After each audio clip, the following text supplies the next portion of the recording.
जय माता दी। इस बार साल 2025 की शारदीय नवरात्रि बहुत खास होने वाली है, क्योंकि आमतौर पर नवरात्रि 9 दिनों की होती है, लेकिन इस बार एक खास बात यह है कि तृतीया तिथि 2 दिन पड़ रही है, 24 और 25 सितंबर को। इसी वजह से नवरात्रि का क्रम थोड़ा बदल जाएगा।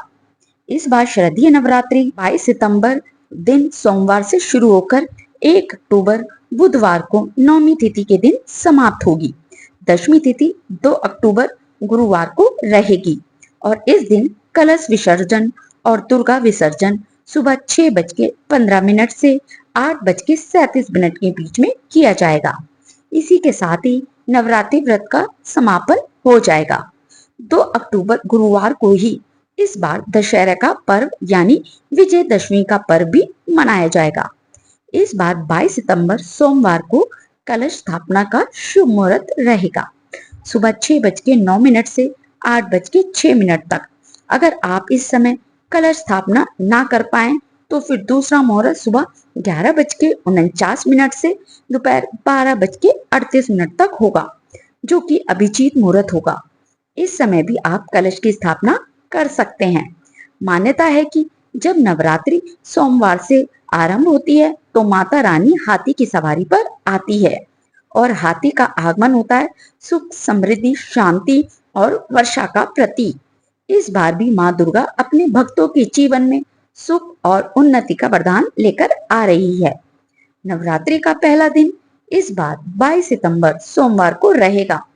इस दिन घट स्थापना की जाएगी और मां शैलपुत्री की आराधना होगी। दूसरा दिन रहेगा 23 सितंबर मंगलवार और इस दिन मां ब्रह्मचारिणी की पूजा होगी। तृतीय तिथि इस बार 24 और 25 सितंबर को पड़ रही है। यही कारण है कि इस बार पूजा का क्रम थोड़ा बदल रहा है। फिर भी हर दिन माँ की पूजा, आरती और भक्ति अवश्य करनी होगी। एक एक दिन 9 स्वरूपों की पूजा होगी। शारदीय नवरात्रि 22 सितंबर से शुरू होगी। प्रतिपदा तिथि प्रारंभ होगी 22 सितंबर प्रातः काल 1:23। प्रतिपदा तिथि समाप्त होगी 23 सितंबर प्रातः काल 2:55 पर। घट स्थापना मुहूर्त होगा प्रातः काल 6:09 से प्रातः काल 8:06 पर। अभिजीत मुहूर्त होगा प्रातः काल 11:49 से दोपहर 12:38। दुर्गा अष्टमी 30 सितंबर और दुर्गा नवमी 1 अक्टूबर को होगी। दशहरा 2 अक्टूबर को होगा। कलश स्थापना विधि शास्त्रों के अनुसार नवरात्रि के पहले दिन कलश या घट स्थापना के लिए सुबह जल्दी उठकर स्नान करने के बाद व्रत का संकल्प लेना चाहिए। अब शुभ मुहूर्त में सबसे पहले मिट्टी के बर्तन में धान बोएं। एक कलश में जल भरकर उसमें रोली से स्वास्तिक बनाकर कलश में कलावा बांधे। कलश में अशोक या आम के पत्ते रखकर कलश के अंदर सिक्का और सुपारी डाल दें। अब कलश को धान वाले बर्तन के ऊपर रख दें।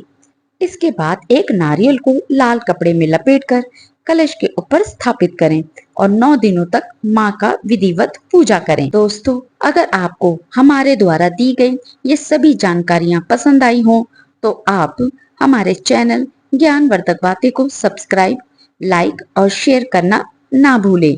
हम हाजिर होते हैं एक नई वीडियो के साथ।